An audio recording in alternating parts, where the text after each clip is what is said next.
Olá pessoal! O grande problema do Brasil hoje não é o rumo da Previdência como o governo e a grande mídia andam alardeando. O grande problema do Brasil é o rombo nos orçamentos familiares. O número de desocupados no país não para de crescer. A reforma da Previdência tem sido vendida pelo governo e pela grande mídia e por alguns políticos também como uma espécie de santo graal da economia brasileira, como uma espécie de elixir. E essa coisa vem sendo repetida como um mantra na grande mídia desde o início do ano. Aliás, desde o ano passado.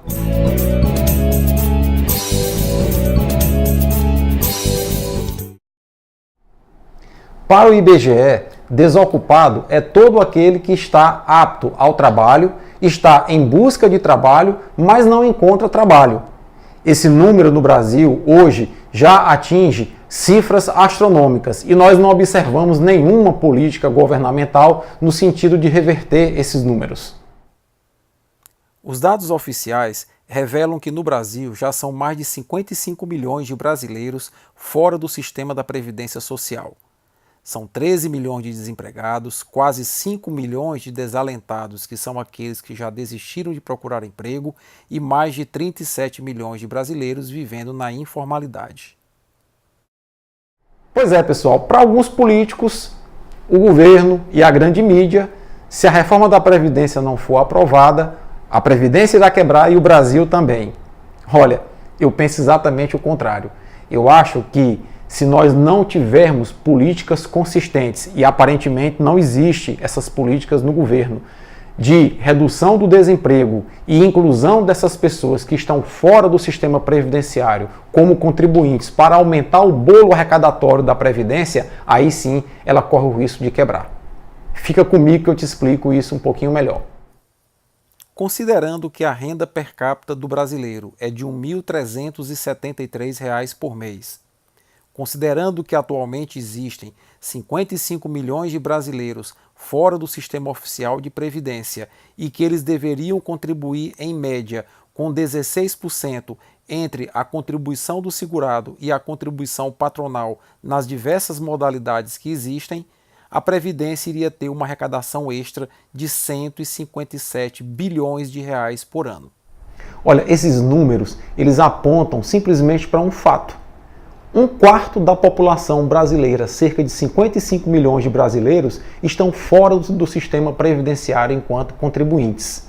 Isso causa um impacto negativo muito grande na arrecadação da Previdência. E nenhum economista do mundo me convence de que um país com um quarto de sua população fora do sistema previdenciário sustente esse sistema de previdência. É necessário, portanto, que sejam implementadas políticas de forma urgente, e nós não estamos vendo isso, no sentido de trazer essas pessoas excluídas para dentro do sistema previdenciário, enquanto contribuintes, reforçando o orçamento desse sistema. Na verdade, esse déficit é fruto de uma má gestão governamental que há anos acontece nesse país, com excesso de privilégios para algumas categorias, e isso merece sim pequenos ajustes, mas não a reforma que o governo está propondo e da forma como a qual está propondo. Mas sem dúvida alguma, um dos pontos centrais da crise da Previdência é o desemprego, é a mão de obra informal. São os desalentados, que estão excluídos do sistema previdenciário enquanto contribuintes, fazendo com que a Previdência arrecade menos do que o que deveria arrecadar. Isso ninguém fala. Olha, nunca é demais lembrar que não se pode falar em Previdência de forma desvinculada da Seguridade Social. A Seguridade Social prevista na Constituição de 88 prevê um sistema de proteção da sociedade amparado em saúde, em previdência e em assistência social. Falar de previdência desvinculado da Seguridade Social é deixar a população vulnerável nesse sentido, e nós não podemos aceitar. Se existissem políticas governamentais efetivas de estímulo à geração de emprego e renda, fazendo com que pelo menos metade dos desempregados e desalentados conseguissem emprego, e que pelo menos metade das pessoas saíssem da informalidade, o Brasil teria ainda assim um ganho de arrecadação anual de 78 bilhões de reais na Previdência. Olha, gente, eu reconheço de que nós zerarmos no Brasil o desemprego, o desalento e a informalidade é algo realmente utópico. Mas se nós pensarmos em desenvolver políticas de emprego e renda para que nós possamos atingir os índices de desemprego, desalento e informalidade que o Chile e o México, que são os países latino-americanos da OCDE, têm atualmente, nós iríamos reduzir em 50% esses indicadores. Na América Latina, apenas o Chile e o México fazem parte da OCDE, que é a Organização para a Cooperação e Desenvolvimento Econômico. O Brasil tenta entrar já de algum tempo nessa organização. E o atual governo achava que uma carteirada do Trump é que ia fazer o Brasil entrar na OCDE. Não é por aí. O Brasil tem que melhorar os seus indicadores de trabalho, emprego e renda, tem que melhorar os seus indicadores educacionais para efetivamente ter a sua candidatura viabilizada na OCDE. Reduzindo em 50% o desemprego, o desalento e a informalidade, a Previdência iria incluir metade dos 55 milhões de brasileiros que estão nessa situação no sistema como contribuintes do sistema. Isso iria representar em 10 anos um ganho de arrecadação da ordem de 2,5 vezes o que o ministro da Economia vem falando em economizar. E não se fala em economizar em termos de seguridade social. Se em 10 anos o governo implementasse uma política consistente de geração de emprego e renda, acabasse com a DRU, que remove 30% do orçamento da Seguridade, reduzisse 50% as desonerações, cobrasse metade da dívida dos grandes devedores e incluísse 50% da mão de obra que hoje está fora da Previdência, haveria uma arrecadação recorde de 2,5 vezes a economia que o atual ministro propõe. E veja que eu estou falando em ganho de arrecadação e não em economia, porque, ministro, em Previdência não se fala em economia, se fala em ganho de arrecadação. Previdência é proteção, então isso é muito importante que se diga. Veja, eu estou falando numa economia não, eu estou falando em ganho de arrecadação de 3,6 trilhões de reais em 10 anos. Isso é 2,5 vezes o que o ministro da Economia anda falando em economizar.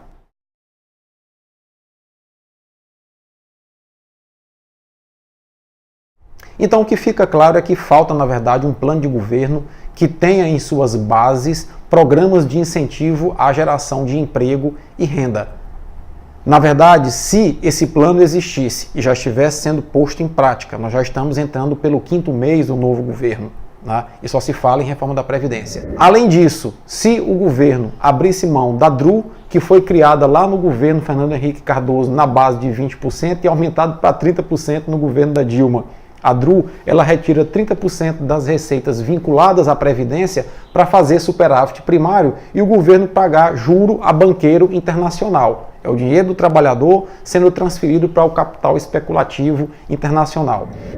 Se, além disso, o governo conseguisse, com políticas sustentáveis, reduzir a taxa de desemprego, desalento e informalidade pela metade, se o governo reduzisse em 50% as isenções e desonerações fiscais, se o governo cobrasse 50% dos grandes devedores da Previdência, nós teríamos aí um outro cenário nos próximos 10, 20 ou 30 anos que não o sacrifício dos trabalhadores do Brasil. Do orçamento federal executado de 2,6 trilhões de reais em 2018, mais de 40% foi destinado ao pagamento de juros da dívida pública. Agora, gente, uma verdade que é muito inconveniente. Esse superávit que o governo quer fazer, essa economia que o governo quer fazer no sistema previdenciário, não é para uma outra coisa que não a formação de superávit primário, e o superávit primário ele pode sim ser utilizado para pagamento de juro da dívida. O juro da dívida consome hoje aproximadamente metade do orçamento brasileiro. Isso é muito, mais do que a Seguridade Social, que consome apenas 30% do orçamento anual do Brasil. E aqui é necessário fazer novamente a crítica.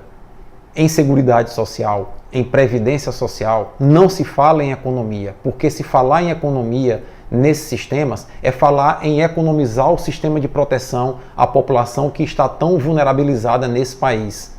Se fala em ganho arrecadatório.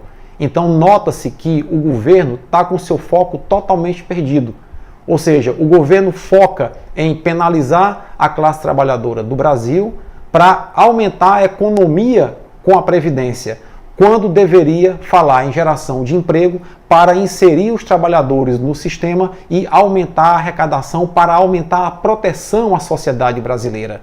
Esse deveria ser o foco de quem entende de economia e quem entende principalmente de responsabilidade social.